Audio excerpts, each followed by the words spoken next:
আসসালামু আলাইকুম রহমতুল্লাহ। সম্মানিত শ্রোতা মণ্ডলী, আপনাদের সকলকে জানাচ্ছি আন্তরিক মোবারকবাদ। আলহামদুলিল্লাহ, আমাদের 1 মাস ব্যাপী ইজরা পদ্ধতিতে অনলাইন ইলমুন নাহু কোর্সের আজকের প্রথম দর্স। তো প্রথম দর্সের ভিডিওটি আপনাদের সামনে হাজির করতেছি। আজকে আমরা এই পিডিএফ ফাইল এবং কোর্সে এবং আমাদের ক্লাসে যা শিখেছি সেটার ভিডিও এখানে দেওয়া হবে। তো সর্বপ্রথম আমরা যেটা শিখেছিলাম যে আমাদের মানুষ, আমরা মুখ দিয়ে যা উচ্চারণ করি, অর্থাৎ মাইয়া তালাফাজু বিহিল ইনসান, মানুষ মুখ দিয়ে যা উচ্চারণ করে, যেমন এই যে আমি কথা বলতেছি, এগুলো আমার মুখ দিয়ে বের হচ্ছে, এগুলোকে বাংলায় বলা হয় ধ্বনি আর ইংরেজিতে বলা হয় ওয়ার্ড। তেমনিভাবে যেহেতু আমরা আরবি শিখতেছি, আরবির পরিভাষায় এটাকে বলা হয় লফজুন। এই যে আপনারা দেখতে পাচ্ছেন লফজুন, যেটা আপনাদের পিডিএফ ফাইলও দেওয়া আছে, লফজুন। তাহলে আমরা শিখলাম যে মানুষ মুখ দিয়ে যেই ভাষা উচ্চারণ করে, যেই শব্দ উচ্চারণ করে, তাকে আরবিতে বলা হয় লফজ। ঠিক আছে? তো এখন যদি আমরা লক্ষ্য করি তাহলে আমরা দেখতে পাবো যে আমরা মানুষ মুখ দিয়ে যা উচ্চারণ করি তার দুইটা পর্যায় হয়। যেমন মনে করেন আমি বললাম কলম, ঠিক আছে? যখন আমি কলম বলেছি, কলম বলার পরে আপনার মাথায় একটা বিষয় উপলব্ধি হয় যে কলম বললে বোঝা যায় যা দ্বারা লেখা হয়। আবার যদি মনে করেন আমি কলমটাকে মলক লিখলাম, মলক, ঠিক আছে? তাহলে কিন্তু আপনার মাথায় মলকের কোনো শব্দের মানে যে একটা উপলব্ধি, একটা বুঝ, সেটা আসবে না। তাহলে মানুষ মুখ দিয়ে যা উচ্চারণ করে তার দুইটা ধরন হয়, একটা হলো এটার অর্থ থাকে আর এটার অর্থ থাকে না। তো যেটার অর্থ থাকে সেটাকে আরবিতে বলা হয় মাউদু, ঠিক আছে? সেটাকে বলা হয় মাউদু, অর্থাৎ অর্থবোধক যে শব্দগুলো আছে সেটাকে আরবিতে বলা হয় মাউদু, ঠিক আছে? আর যেটার আপনার অর্থ থাকে না, অর্থহীন, অনর্থক, সেটাকে বলা হয় মুহমাল। আহমালা ইহমিলু ইহমালান, এটার এসে মাফুরের সিগা মুহমাল, ঠিক আছে? মুহমাল। তো এই মুহমাল যেটা আছে সেটাকে বলা হয় অনর্থক শব্দ। তাহলে আমরা মোটামুটি বুঝতে পারলাম যে মানুষ মুখ দিয়ে যা উচ্চারণ করে তাকে লফজ বলে। লফজ দুই প্রকার, এখানে পিডিএফে দেওয়া আছে, মাউদু আর হলো মুহমাল। তাহলে মাউদু যে লফজের অর্থ আছে তাকে মাউদু বলে। যেমন কলম, এর একটি অর্থ আছে, তাই এটি মাউদু হবে। কলম দ্বারা বোঝা যায় যে দা দ্বারা লেখা হয়। আর মোহমাল, যেটা মোহমাল দ্বারা বোঝা যায় যে আপনার যার কোনো অর্থ থাকে না, অনর্থক শব্দ, যেমন এখানে লেখা আছে টলম, দাইজুন, ঠিক আছে? যেমন কলম টলম বলা হয়, টলমের কোনো অর্থ থাকে না, ঠিক আছে? তাহলে এটাকে বলা হয় লফজে মোহমাল। তো আমরা যেহেতু আরবি ভাষা শিখতে চাই, কোরআন বুঝতে চাই, হাদিস বুঝতে চাই, আরবি এবারত বুঝতে চাই, তো আরবি এবারত, কোরআন, হাদিসে এমন কোনো শব্দ নেই যে শব্দটার অর্থ নেই, ঠিক আছে? তো যেই শব্দের অর্থ নেই সেই শব্দ নিয়ে তাহলে তো আমাদের আর আলোচনার আসার কথা না। অর্থাৎ লফজে মোহমাল যে বিষয়টা আছে, সে লফজে মোহমাল আমাদের আর আলোচনায় আসবে না। অর্থাৎ আমরা এখন সামনে যে বিষয়গুলো নিয়ে আলোচনা করব সেটা হলো লফজে মাউদু, অর্থাৎ অর্থবোধক শব্দ।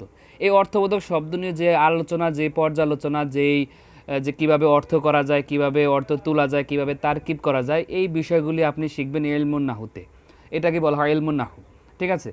অর্থাৎ আরবি শব্দের শেষ অক্ষরে, যেমন কলা জাইদুন, তারপরে বলেন যা আ জাইদুন, রাইতু জাইদান, মারার তুবি জাইদিন, এই যে দান দুন দিন পরিবর্তন হচ্ছে, শব্দের শেষে পরিবর্তন হওয়ার কারণে অর্থের চেঞ্জ হচ্ছে, এই যে চেঞ্জ হচ্ছে শব্দের, এগুলোকে বলা হয় ইলমুন নাহু। আমরা জানি যে আরবি ভাষার দুইটা ভাগ, ইলমুস সরফ, ইলমুন নাহু। তো ইলমুস সরফ সেটা আলাদা একটা কোর্স, অর্থাৎ এটা আলাদা একটা আপনার যেটাকে ফন বলা হয়, আলাদা একটা পড়া, মিজান মুনশেব যেটাকে বলা হয়, সেটার জন্য আপনার আলাদা স্টাডি করতে হবে। আর আমরা এখানে আপনাকে শেখাবো শব্দের শেষের অবস্থা এবং তারকিব, তর্জমা, এগুলো আমাদের আস্তে আস্তে ধারাবাহিকভাবে সামনে আমরা শিখবো, যেটা আজকে প্রথম পর্ব, ঠিক আছে? তাহলে আমরা মোটামুটি লফজের দুইটা ভাগ পেলাম, একটা হলো লফজে মাউদু আর একটা হলো লফজে মোহমাল। তাহলে লফজে মোহমাল নিয়ে আমাদের আলোচনা হবে না, এখন আমাদের আলোচনা হবে লফজে মাউদু নিয়ে। তো লফজে মাউদুর একটা নাম আছে যেটাকে আরবিতে বলা হয় আল কালিমাতু, ঠিক আছে? আল কালিমাতু, যেটাকে অর্থবোধক শব্দকে বলা হয়, আরেক নাম হলো কালেমা। আবার এটার আরেকটা অর্থ আছে, এটাকে বলা হয় মুফরাদ, ঠিক আছে? অর্থাৎ একক শব্দ।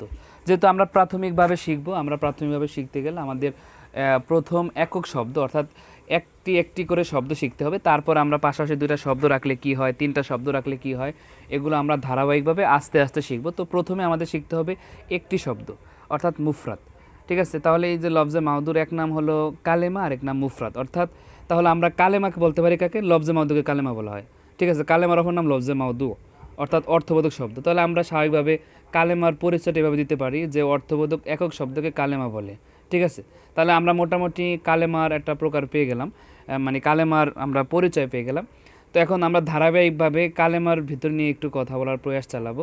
তো আমরা প্রথমে তাহলে শিখেছি লফজ। লফজ দুই প্রকার, মাউদু মুহম্মদ। লফজে মাউদুর এক নাম হলো কালেমা।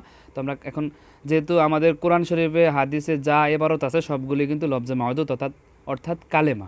ঠিক আছে, তাহলে আমাদের সামনে এখন আমরা কালেমা নিয়ে ধাপে ধাপে এগোবো।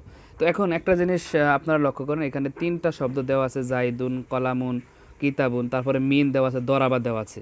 তো দেখেন, কলামুন অর্থ একটি কলম, কিতাবুন অর্থ একটি কিতাব, জাইদুন একজন ব্যক্তির নাম, মিন অর্থ থেকে, দরাবা অর্থ সে প্রহার করলো, আবদুল্লাহ শব্দের অর্থ একজনের নাম আবদুল্লাহ। তো এই শব্দগুলো নিয়ে এখন আমরা যদি একটু রিসার্চ করি, আমরা যদি এগুলো একটু গবেষণা করি, তাহলে আমরা দেখতে পাবো যেমন মিন অর্থ থেকে, তাহলে এটার একটা কিন্তু অর্থ আছে। অর্থাৎ কালেমার ভিতরে এখন আমরা একটা প্রকার বের করব। আমরা স্বাভাবিকভাবে সবাই জানি কালেমার তিন প্রকার, এসএমএল হরফ। তো এসএমএল হরফটা কীভাবে বের হলো সেই বিষয়টা নিয়ে আপনাদেরকে এখানে আমরা দেখাবো। দেখেন, আমরা এখানে লিখলাম মনে করেন মিন, ঠিক আছে, মিন অর্থ থেকে।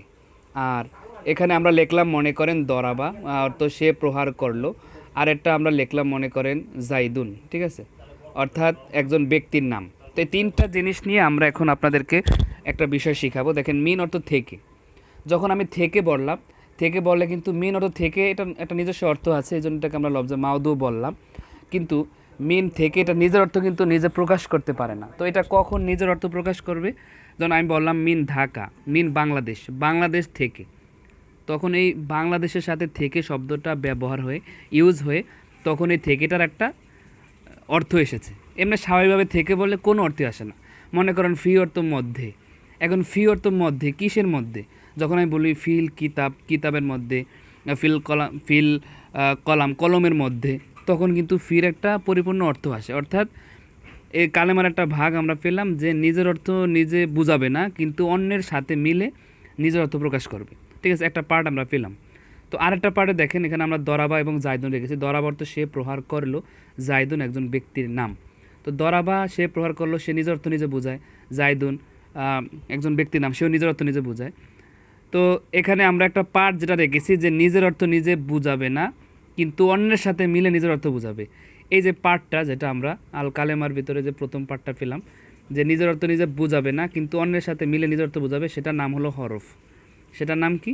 সেটার নাম হলো হরফ। আপনি যে হরফগুলো লক্ষ্য করেন, আপনারা যে হরফগুলো মুখস্থ করেছেন, সেই হরফগুলো নিজের অর্থ নিজে প্রকাশ করতে পারে না। যেমন ইন্না অর্থ নিশ্চয়ই, এখন নিশ্চয়ই সে নিজের অর্থ কিছু প্রকাশ করে না। যখন বললাম যে নিশ্চয়ই জায়েদ আলেম, তখন এই জায়েদ আলেম এর সাথে মিলে নিশ্চয়ই শব্দটা তার একটা অর্থ প্রকাশ করেছে।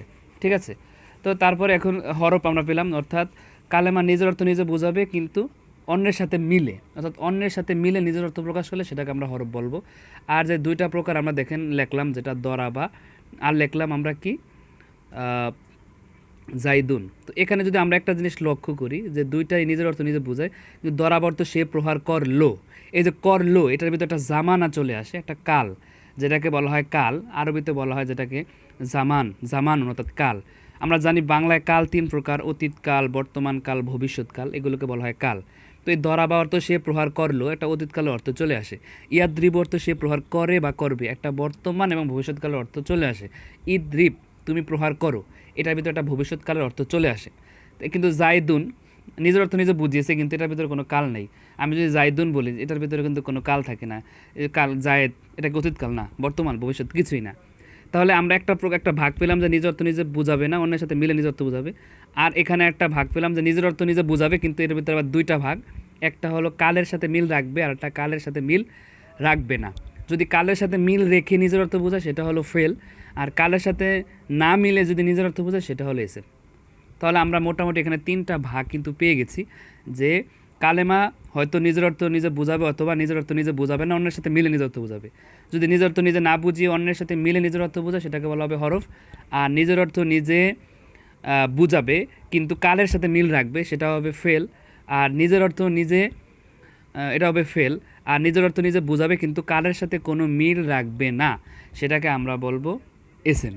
এটাই আপনারা হেদাতুন্নাহ বা কাফিয়া যে কোনো আরবি কিতাবে পড়েছেন, আল ইসমু মাদাল্লা আলা মানান ফিনাফসিহা গয়রা মুখতারিনিন বি আহাদিল আজমিনাতি সালাসা। এইটাই আরবি, আমরা বাংলা যেটা পড়ছি মাত্র সেটারই আরবি। অর্থাৎ তিন কালের সাথে মিলা ব্যতীত নিজের অর্থ নিজে বোঝালে তাকে এসএম বলা হয়। তো এখন এই মোটামুটি আপনি এই যে এখন প্রকারগুলো শিখেছেন এসএমএল হরফ, এর বাইরে আপনি যত আরবি শব্দ পান না কেন, যত বাংলা শব্দ পান না কেন, এর বাইরে অর্থাৎ এসএমএল হরফের বাইরে আপনি কিছু দেখাতে পারবেন না, ঠিক আছে? এই জন্যই মোটামুটি দুনিয়ার যত আরবি শব্দ আছে সেগুলো এসএমএল হরফের ভিতরে সীমাবদ্ধ। হয়তো সে নিজের অর্থ নিজে বোঝাবে অথবা নিজের অর্থ নিজে বোঝাবে না। নিজের অর্থ নিজে বোঝালে সেটা এসএম অথবা ফিল, আর নিজের অর্থ নিজে না বোঝালে সেটা হরফ। কালের সাথে মিল রাখলে ফিল, কালের সাথে মিল না রাখলে কি এসএম। তো আশা করি আপনারা বুঝতে পেরেছেন। এখানে আমরা মোটামুটি আমাদের ভিডিওর মাধ্যমে আপনাদেরকে কালেমার বিভিন্ন প্রকারগুলো শিখেছি। এখন আপনি এই সংজ্ঞা এবং প্রকারের মাধ্যমে আপনি বাংলাগুলো বের করতে পারবেন। যেমন আমি যদি এখানে বলি, মনে করেন যে অর্থবোধক, অর্থবোধক এই শব্দটা, অর্থবোধক আপনি কি এটা বুঝছেন যে যার একটা অর্থ আছে, তাহলে এটা এসএম, এটা কোনো কালের সাথে মিলে নেই, আর এটা নিজের অর্থ নিজে প্রকাশ করছে। একক, একক বললে আপনি একটা জিনিস বুঝলেন, সেটাও এসএম, কারণ কালের সাথে মিল রাখে নেই। এই যে শব্দ কে, এই যে কে এটা যুক্ত হয়েছে কে, এখন কে বলতে আপনি কিছুই বোঝেন না, যখন এটার সাথে শব্দ যুক্ত হয়েছে তখন একটা অর্থ আসছে, ঠিক আছে? মনে করেন আমি বললাম যে আমরা যদি, এই যে যদি মনে করেন যদি, ঠিক আছে?